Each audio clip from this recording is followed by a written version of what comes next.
Selamat sore Pak Anies, perkenalkan nama saya Arsya, saya adalah mahasiswi Departemen Politik dan Pemerintahan Visipol UGM.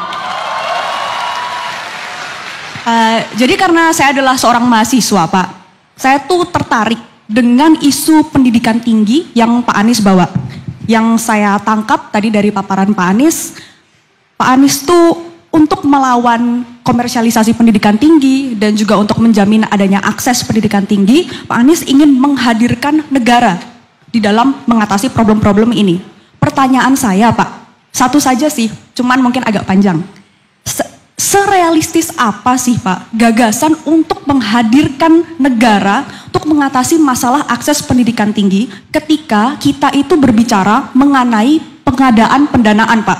Karena mungkin sebentar Mbak. Silakan. Karena dari gagasan-gagasan lain yang tadi sempat Bapak sampaikan, saya mendapati ada satu karakteristik yang sama, yaitu gagasan-gagasan Bapak itu butuh uang yang tidak sedikit.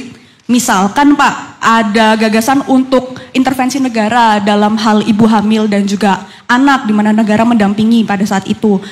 Ada juga mengenai akses kesehatan murah, ada juga mengenai pengadaan bangku sekolah dasar agar tidak berbentuk piramida mengerucut ke atas. Ada juga tentang tadi insentif kepada bank-bank swasta agar UMKM itu tuh bisa terdorong. Baik, boleh dipersingkat Arsya, saya harus kasih kesempatan mahasiswa lain.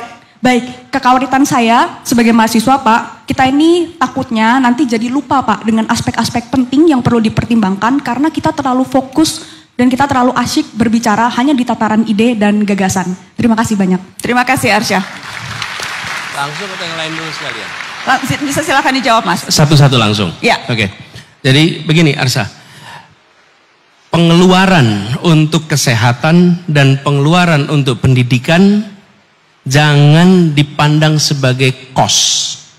Kalau itu dipandang sebagai cost, maka kita akan selalu bicara bagaimana mengecilkan. Pandang ini sebagai investasi. Investasi. Begitu itu dipandang sebagai investasi, maka yang kita pikirkan apa kembaliannya besok. Apa kembaliannya besok. Dan ketika kita investasi dengan program posyandu yang masif di seluruh Indonesia, memastikan bahwa dari mulai ibu hamil itu ada pasokan nutrisi yang sehat, maka itu investasi karena besok kita akan ketemu anak-anak yang tidak stunting, anak-anak yang ototnya kuat, anak-anak yang otaknya kuat, yang kemudian mereka bisa menjadi mahasiswa yang baik di kemudian hari. Ini returnnya berpuluh tahun. Kebanyakan kita yang berada dalam politik ingin mengerjakan yang 5 tahun lagi bisa difoto dan dipaparkan menjelang pemilu berikutnya. Sudah saatnya kita mengubah kebijakan-kebijakan dibuat untuk membangun manusia dan bangsa kita menjadi maju dalam jangka panjang. Itu investasi. Itulah sebabnya mengapa saya katakan tadi hal-hal yang dasar biayanya besar, tapi ini adalah investasi yang nantinya kita akan ambil buahnya. Mengapa kita mau keluarkan uang begitu banyak membangun jalan tol, membangun jembatan, membangun airport? Karena kita tahu ini investasi yang akan menggerakkan perekonomian. Seperti juga ketika kita membangun sekolah, bangku yang cukup. Ketika kita bentuknya piramida, Arsya, tegakah kita bilang kepada ibu yang tempatnya di pelosok sana, Bu, anak ibu lahir, tapi kami bisa pastikan anak ibu nggak mungkin dapat SMA, karena nggak ada SMA di tempat ini. Tega nggak kita katakan itu pada dia? Nggak mungkin. Kita harus bisa bangun sekolah di tempat itu. Jadi, memang itu perlu biaya, tapi kita ingat, biaya yang atau pengeluaran yang dikeluarkan, itu mencerminkan prioritas. Kalau kita lihat APBN kita, dalam waktu 15 tahun terakhir ini mengalami lonjakan yang cukup tinggi.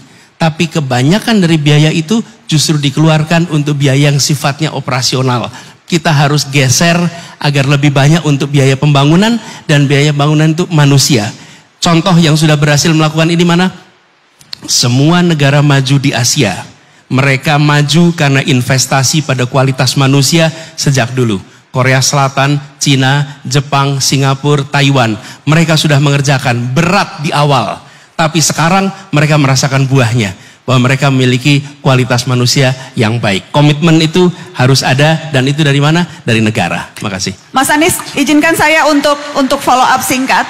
Konkretnya kalau perguruan tinggi bagaimana Mas? Karena biaya kuliah makin mahal, tabungan orang tua selama 18 tahun sejak anaknya lahir dan lulus SMA itu tidak cukup untuk membiayai UKT yang semakin tinggi, Mas Anies. Konkretnya apa peran negara di sini?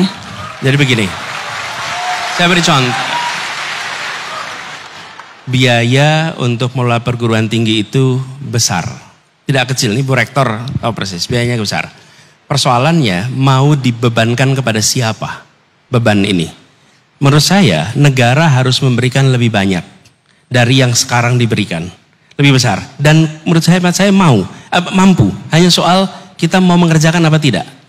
Kami pekerjakan di Jakarta, Bu. Di Jakarta itu ini tidak masuk dalam janji. Waktu kampanye nggak ada janji ini. Tapi apa yang terjadi? Saya menyaksikan anak-anak yang bukan dari keluarga miskin. Kalau keluarga miskin ada programnya. Problem utamanya di kita itu adalah mereka yang sedikit di atas miskin. Mereka yang orang tuanya UMP plus minus UMP. Itu mereka yang tidak bisa mendapatkan biaya. Kalau yang miskin